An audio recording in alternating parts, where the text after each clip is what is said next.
Morning America. Deadly flash floods spread across the country. Cars underwater in North Carolina and crews rescuing people trapped under the highway.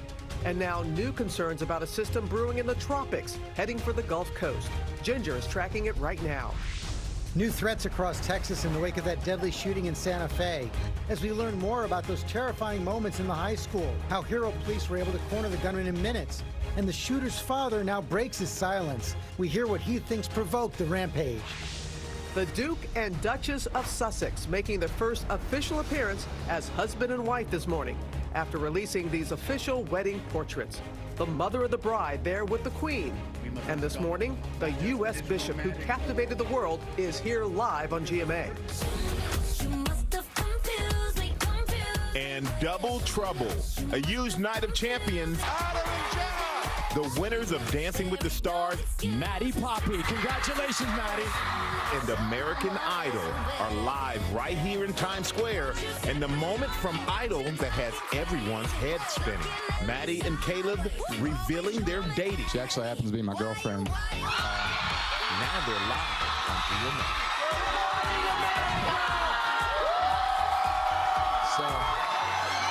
Live in Times Square, this is GMA with Robin Roberts, George Stephanopoulos, and Michael Strahan. Good morning, America. Welcome to a big morning in Times Square. Welcome back to Michael. A lot of travels over the last few days, and what a night, as we said. Look who we have coming here this morning. There they are, coming off the plane. Champions of Dancing with the Stars and American Idol, all going to be here this morning in our party bus already. They're already partying. It was a special night for Maddie Poppy as she was crowned the first American Idol since the show returned, and also a special night for Olympian Adam Rippon, who now has a Mirrorball trophy to add to his collection of awards. So we have a double-header after-party here on GMA. So much fun with them ahead. But first, we're going to begin with those flash floods across the country. Up to a foot of rain falling from Florida to the mid-Atlantic over the past week. And now more rain is on the way. Ginger, of course, tracking the system for us. Good morning, Ginger. Good morning, Robin. We want to start actually in Albuquerque, New Mexico, where flash flooding, just 2 inches of rain, caused 5 rescues. 1 person was killed after all of that water was falling. And then we go to the East Coast, the storm you were just talking about. As we track it, Raleigh, North Carolina has had a saturated week or so. Among them, Broward County, Florida, inundated because it's been 7 to 10 days of just constant rain. And guess what? Now the National Hurricane Center is tracking this area of thunderstorms south of Cuba for the 40% shot that this becomes something tropical. And I'll tell you, whether it becomes tropical or not, there's a high pressure system parked in the Atlantic. It shoves the tropical moisture, no matter what it forms into, right into the Gulf Coast. So for this holiday weekend, Michael, Miami, Orlando, all the way up to Atlanta, potential for 4 to even a half foot of rain. All right, thank you so much, Ginger. I know a lot of people did not want to hear that news for the weekend. New developments now in that high school shooting in Texas. More schools across the state facing threats as we hear from the suspect's father. And we're learning new details about how police stopped the gunman. ABC's Marcus Moore in Santa Fe with the latest. Good morning to you, Marcus.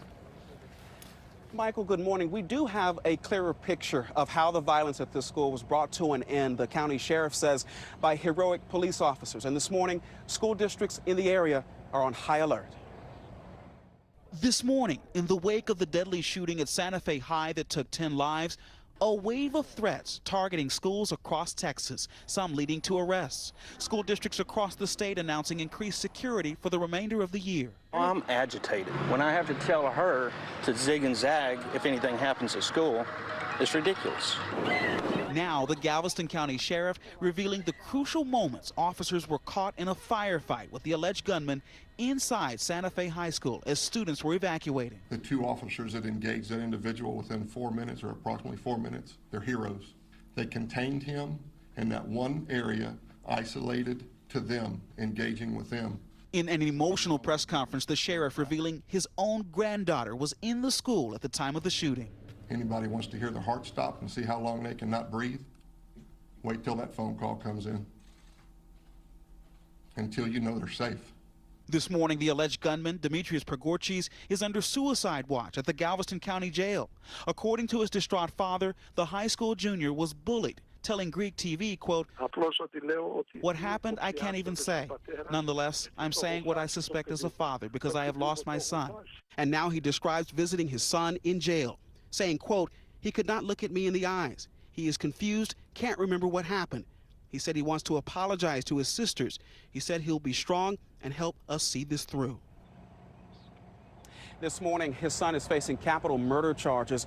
And today, Texas Governor Greg Abbott is hosting the first of several days of roundtable discussions to talk about ending school gun violence. George. Let's see what can come of it. Okay, Marcus, thanks very much. To the White House now, and that extraordinary meeting between the president and top justice officials running the Russia investigation.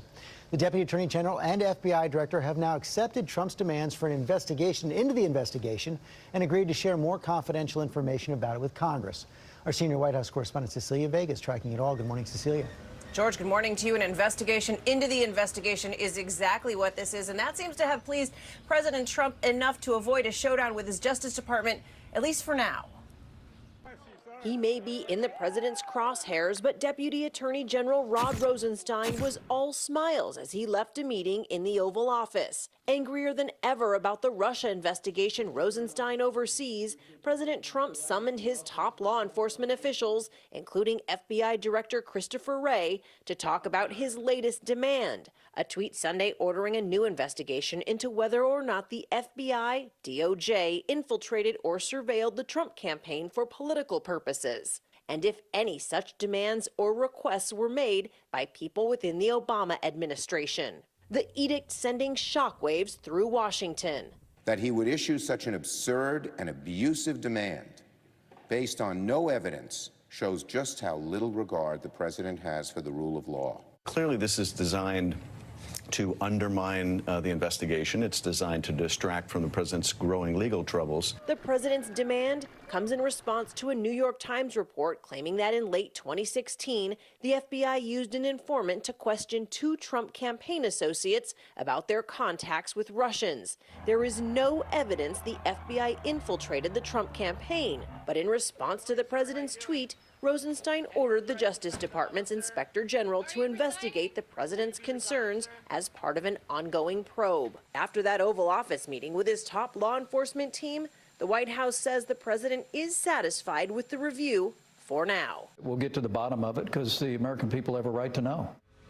Well, that's the administration's response. Not everyone is happy with the DOJ for complying with President Trump's demand. And former Attorney General Eric Holder made it known. Take a look. He tweeted, "DOJ response is disappointing. There is no basis, no predicate for an inquiry. It's time to stand for time-honored DOJ independence. That separation from White House is a critical part of our system." George. Okay, Cecilia, thanks very much. Let's talk to Chris Christie about it right now. Welcome back, Governor. You come at this from a couple of different angles. You're a friend and advisor of President Trump. You're also former prosecutor, 7 years in the Justice Department. You know Rosenstein, you know Christopher Wray. So 2 big questions. Was the president right to make the demand? Were they right to accept it? Well, 2 things, George. On whether the president was right to make the demand, he can make whatever demands he wants. The most important thing is to see how the Justice Department responds. And I think both Rod Rosenstein and Chris Wray responded the right way by not overreacting and saying, okay, let's let no criminal investigation. Right. Let's let the Inspector General take a look at this. The Inspector General is already looking at a broad array of concerns regarding what was going on in the Comey FBI, regarding the Hillary Clinton email investigation and subsequent actions. So put this on Mike Horowitz's plate over at the Inspector General's office. Let him take a look at it. If he believes, remember, he's an Obama appointee, longtime Justice Department employee. If he believes something rises to another level, he'll recommend that to the Deputy Attorney General. If he doesn't, he'll write a report and resolve it from there. I think this was a lot of fanfare, and the people who diffused it yesterday were Rod Rosenstein and Chris Wray. You seem to dismiss questions about the president's actions here. You saw Eric Holder's tweet right there, and a lot of people say this is a valuable and established constraint. Presidents don't get involved in individual enforcement actions. What they don't investigative actions. Listen, what they don't get involved in is being able to demand criminal investigations. It's kind of that's where the line is. Though, isn't well, listen, he didn't say criminal investigation. I think that's important. And the president's allowed to discuss policy in the way you pursue policy at DOJ. I think the important thing here is, George, everyone's been concerned about the Department of Justice and how the Department of Justice is going to operate. Is it going to be independent? Is it going to make the right decisions? I think yesterday they did. They sat, they heard the president out. He absolutely has a right to be heard out. And then They made the decision, sent it to the Inspector General. Now, I don't know if that's what the president wanted or didn't want, but that's what he got. And in the meantime, the president's attorney, Rudy Giuliani, has been suggesting that whether or not the president will cooperate will depend in part on what this Inspector General finds. Is that appropriate? Well, listen, if you're the defense lawyer, anything you can do to keep the president out of the room with Bob Mueller is what you should do. You and I have been talking about this for months now. My position hasn't changed in the least. So whatever position Rudy wants to take to effectuate that result is the right result for his client. And that's his only priority at this point. He's a lawyer retained by a client. He's got to keep his client out of that room because there's no upside for the president in being in that room. Do you agree that Robert Mueller is on a strict timeline here? He's pretty much got to get something done by around September 1st or put everything off until after the election? Yes, I mean, he's got now a window to do certain things by September 1. Then September 1 to Election Day has got to be a dark period. The only person who didn't respect that was Jim Comey, by the way. And then after the election, if he's not finished, he could pick up from there. So I think September 1 is an interim deadline, unless he feels like he can get everything done by then. My sense of it, George, is that he won't get everything done by then, but he will go dark during that period because Bob Mueller follows the Justice Department rules. He's been good on this, and he should be seen as an independent force here. I think he has been, and let's let him do his job. Chris Christie, thanks very much. Robin? All right, George, now to an urgent manhunt after a police officer was killed in the line of duty responding to a call in Maryland. Police are now searching for multiple suspects. David Curley is in Baltimore County with the latest. Good morning, David. Morning, Robin. Nearly 18 hours now since that officer was killed here in this neighborhood and still no arrest. The manhunt does continue as this quiet area braces for another day of heavy police presence. Overnight, the urgent search continuing in this suburban neighborhood north of Baltimore. 4 suspects, the target of police helicopters and canines. One of those suspects thought to be armed.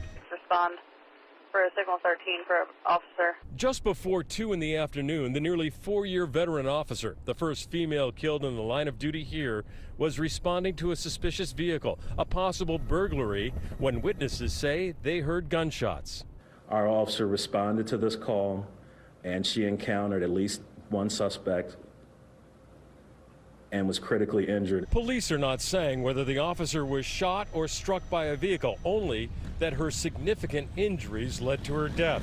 A nearby resident saying her son, a volunteer firefighter, performed CPR on the officer and called 911. He sat with her and stayed with her until the police and the paramedics came on scene. They're trying to set up a perimeter in the area. Residents told to stay in their homes. Elementary schools also told not to release students with at least one possible murderer on the run. We're telling everybody, be on your toes. This is a bad time in the United States for law enforcement. Now, the chief did say that the police officer was wearing a body camera. It had been activated, so, George, that video could be key in this manhunt and solving this officer's killing. No question about that. Okay, David, thanks very much. We have new warnings this morning about the volcano emergency in Hawaii.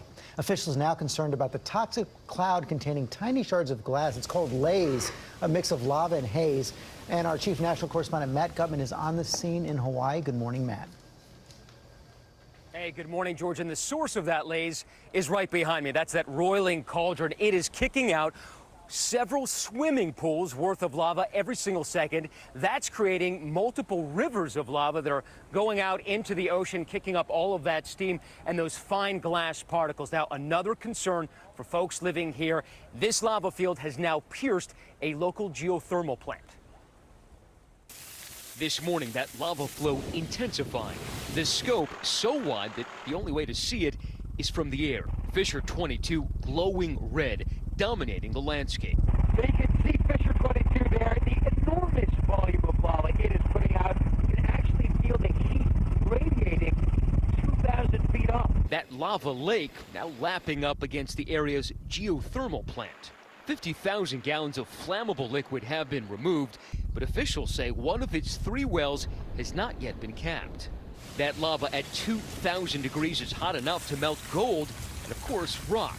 And as we saw overnight, making the ground below unstable. Everywhere we go, we hear pops, and that's when the ground essentially opens up. That's methane coming out with minor explosions, making things more complicated for first responders. In the helicopter, we followed those meandering lava rivers to the ocean and that explosion of steam.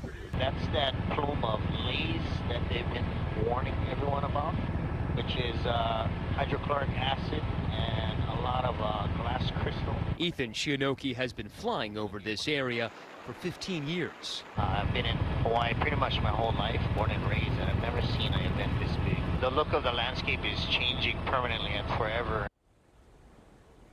Now, even from a safe distance, you can feel the heat of that eruption behind me radiating. And from our second camera, I want to give you a sense, George, of the scale of this lava flow. You see that cauldron, then the other one, and this goes on down the line, fissure and fissure. And I want to give you a sense of why these natural disasters, volcanoes, are so different. This is only about 100 degrees. This lava cannot be cleaned up. So anybody who lost their home in a volcano essentially can't rebuild. They basically have to just move on. Robin. Oh my gosh, those scenes continue to be unbelievable. And please take care, Matt. Thank you. Now to new trouble for USA Swimming. A former Olympian is suing, claiming the sport's governing body knew that a former coach sexually abused her as a minor and enabled him, even trying to cover up what happened. ABC's Eva Pilgrim has that story. Not all athletes will become Olympians, but all athletes deserve to feel safe on a pool deck. This morning, former world champ and 2012 Olympic Team USA member Ariana Cookers says USA Swimming failed to protect her. Cookers coming down really strong here. In a new lawsuit filed Monday, Cookers, who says she was sexually abused for about a decade by former U.S. national team coach Shawn Hutchinson, says Hutchinson began grooming her for a sexual relationship when she was just 13 and sexually assaulted her at 16. She claims that USA Swimming and longtime Olympic coach Mark Schubert knew about the abuse. During that decade, he stole many things from me, including my swimming career, my college experience, friendships, my virginity, and ultimately my Olympic dream. USA Swimming releasing a statement saying, "We respect Ariana Cookers' bravery in stepping forward and sharing her story. We have been in regular contact with her legal team over the last several months and will continue to work with them and Ariana through this process." Cookers' allegation, part of a larger scandal rocking USA Swimming. According to an extensive report from the Southern California News Group, the USA Swimming organization failed to properly address claims of sexual abuse made by hundreds of alleged victims over the course of 2 decades. And overnight, ABC News reached out to Hutchinson and Schubert. Neither commented on the new lawsuit. In February, after the allegations broke, Hutchinson told ABC News he denied having a sexual or romantic relationship before she was old enough to make those decisions herself, denying that he did anything to groom her. Robin. All right, Eva, thank you so much. Michael. All right, we're going to switch gears to something you do not see every day. Monkey business at the airport in San Antonio. A monkey named Dawkins was on his way to a primate sanctuary in Texas when he escaped from his cage, and he decided he was going to go on the run. Airport workers were finally able to corner him in the baggage handling area. Thankfully, no one was injured, and the monkey is now at that sanctuary where he can enjoy almost 200 acres of land to roam. Guess he was tired of the baggage fees, trying to run away from them. All right, we're going to go to Ginger with the weather. What you got, Ginger? Oh, goodness. All right, let's go straight to Tuesday Trivia now, brought to you by Walgreens. At Walgreens, helping millions of children here at home and around the world starts with one person. You. This Red Nose Day, stop by Walgreens and help end child poverty. One nose at a time. Because every one counts. Walgreens, trusted since 1901. After record rainfall, the one thing we don't need is more rain, but we're going to see that today. Some morning showers for the kids at the bus stop. A break around lunchtime, 69, and then 76 to 80 degrees by drop-off time when we could see some very strong storms. Those storms could bring downpours and even some flooding to the area, as well as high winds. And then there's a moderate chance of seeing some isolated hail. As we get into the Memorial Day weekend, your best chance of rain Sunday and especially Monday. Those temperatures will drop back to the 70s by then. Coming up, the new pictures from the royal wedding, plus presiding Bishop Michael Curry, who inspired so many. You see him there. He is here live this morning on GMA. He is a very happy man this morning. Also, take a look at this. Pulling into Times Square, Dancing with Stars American Idol winners here for our giant after party, all coming up on GMA.